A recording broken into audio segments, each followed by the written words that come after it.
એકવાર આ રીતે બનાવશો ને તો તમે 2 રોટલી વધારે જ ખાશો.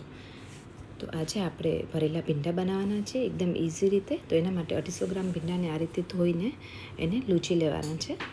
તો ભીંડા બનાવો ત્યારે હંમેશા ધોઈ લેવાના, પછી એને કોરા પાડી લૂછી દેવાના અને એને આપણે ઉપર નીચેથી ડીટીયાનો ભાગ કાઢી કટ મૂકવાના છે વચ્ચે, કારણ કે અહીંયા મેં મીડિયમ સાઇઝના અથવા તો નાના ભીંડા હોય એવા લીધેલા છે, એટલે તમારે ભીંડાની પસંદગી એ રીતે કરવાની રહેશે.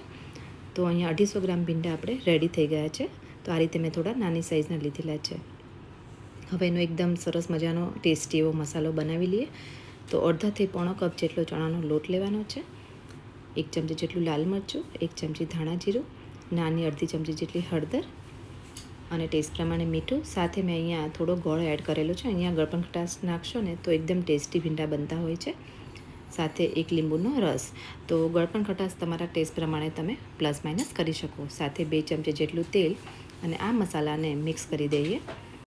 તો બહુ સિમ્પલ મસાલા એડ કર્યા છે, પણ આ શાક ખાવામાં એકદમ ટેસ્ટી લાગે છે. અને આ શાક ફટાફટથી કઈ રીતે બને એ પણ જોઈ લઈએ. તો આ રીતનો મસાલો થવો જોઈએ અને તમે 1 વીક માટે સ્ટોર કરીને ફ્રીજમાં રાખી શકો છો.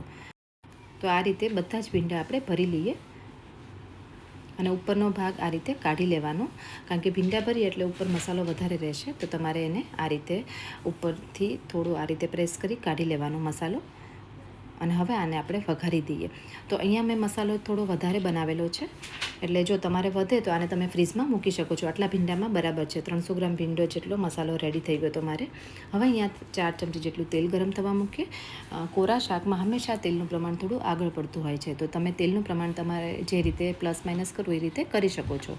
હવે તેલ થઈ જાય ને એટલે તરત ભીંડા નાખી દેવાના અને ભીંડાને હલાવવાની ઉતાવળ નથી કરવાની, ખાલી ઉપર નીચે કરવાના, નહીં તો ચીકાશ પકડી લેશે. હવે આને આપણે અત્યારે હાઈ ફ્લેમ પર મેં રાખ્યું હતું અને આ રીતે જો થોડું સતળાઈ જાય ને પછી તમારે આ રીતે મિક્સ કરી ગેસની ફ્લેમ લો કરી દેવાની. તો મીડિયમ ટુ લો ફ્લેમ પર તમારે એને થવા દેવાના છે. તો આ રીતે ભીંડાને ચડતા બિલકુલ વારે નહીં લાગે અને આ ભીંડો ખાવામાં વધારે ટેસ્ટી લાગતો હોય છે. તમે જો લસણ ડુંગળી ખાતા હોય તો તમે તેલમાં લસણ અને ડુંગળી સાથે નાખી શકો છો. આ રીતે બનાવશો તો એકદમ ટેસ્ટી બનશે. તો આ રીતે એને હલાવવાનું, પછી થોડી વાર ફરી આપણે એને રહેવા દઈશું થોડી વાર માટે અને એને થવા દઈશું. તો જો ભીંડાનો કલર એ ચેન્જ થવા લાગ્યો છે અને સુગંધે સરસ આવવા લાગી છે, એટલે કે આપણો ભીંડો બનીને રેડી થઈ ગયો છે. કોને કોને ભીંડાનું શાક બહુ ભાવે છે કમેન્ટ કરીને જરૂરથી કહેજો. અમારા ઘરમાં તો આ શાક બહુ ખવાય છે. જો તમને પણ ભરેલો ભીંડો કે ભીંડાની કોઈ પણ વેરાયટી ભાવતી હોય તો કમેન્ટમાં જરૂરથી મને જણાવજો. તો જો હવે બિલકુલ તેલનો ભાગ પણ નથી રહ્યો અને ભીંડા પણ સરસ થઈ ગયા છે. તો આપણા ભીંડા ચડીને રેડી થઈ ગયા છે. તો જો આ રીતે એવું હોય ને તો એકવાર ચેક કરી લેવાનો. ભીંડા એકદમ સોફ્ટ થઈ ગયા છે અને ચીકણા બિલકુલ નથી રહ્યા. તો તમે આ રીતે કરી શકો છો. ઉપરથી કોથમીર જો તમને ફાવતી હોય તો ઉપર એડ કરી શકો છો, એટલે મસ્ત શાક બનીને રેડી થઈ જશે. તો આ શાક એવું છે ને તમે આમનામ પણ ખાઈ શકો, રોટલી વગર પણ, અને રોટલી સાથે તો બે વધારે જ ખવાશે. તો ચલો ફરી મળીએ એક નવી રેસીપી સાથે. Thank you.